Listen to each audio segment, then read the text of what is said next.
Welcome to Season 3 Map and Jungle Changes. Joining me is Scott Zir to go over all the ups and downs, the highs and lows of what we've got to look forward to in terms of the map. A lot of changes so far. Yeah. The first one I want to talk about is we're losing a buff. Why is the purple gone?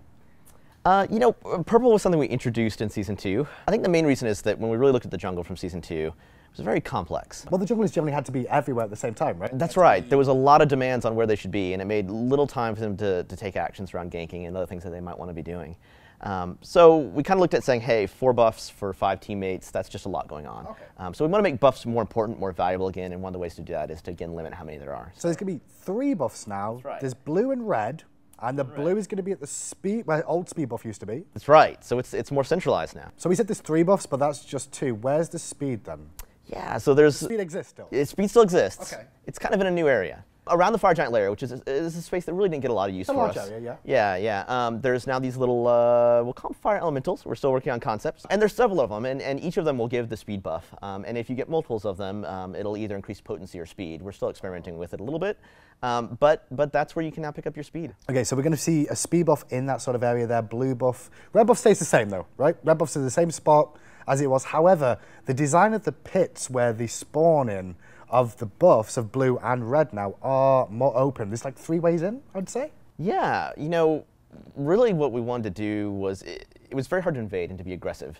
You could get in, but getting out was very difficult because you had to do a long run around. In addition to that, getting to lane from the buffs was kind of a big run around that you had to do. So we've kind of solved that by simplifying it. We've opened up that area, so it's more easy to get in and get out.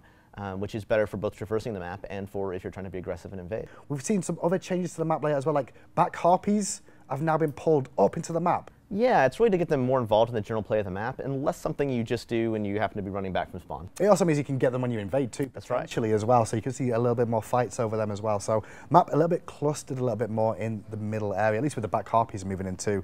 And then we're going to see some other general revisions to the jungle as well, like solo lanes going to have potentially more ability to gank because of the entrances to the solo lane. Yeah, there's a lot of other adjustments that have made small adjustments to where the various islands and routes are moving in and out of the jungle. And they're still up for debate about exactly what's finalized just now, right? Yeah, we're taking all this onto PTS. We actually have a longer PTS cycle. We're going to be running for 3 weeks, multiple phases. So we'll have a lot of playthrough to kind of help solidify these changes. Now with the jungle changes as well, we've also seen potential changes could be happening to minions as well in terms of like their health or we're experimenting. Yes. Is that the case right now? Yes, definitely still something we're experimenting with, but we're looking at essentially increasing slightly the health of the minions, but also decreasing the damage they do to players. So keeping them in lane longer, but at the same time, it'll be harder for them to be killed. One of the things we wanted to do was that, we really penalized early aggression with how much damage the minions did, which did some things we didn't like at a competitive scene, but also was really hard on our casual players as well. And whenever we can make a change that's good for our entire player base, you're going to try and make them. Yeah. Any other changes that we could see or anything interesting you want to tell us about?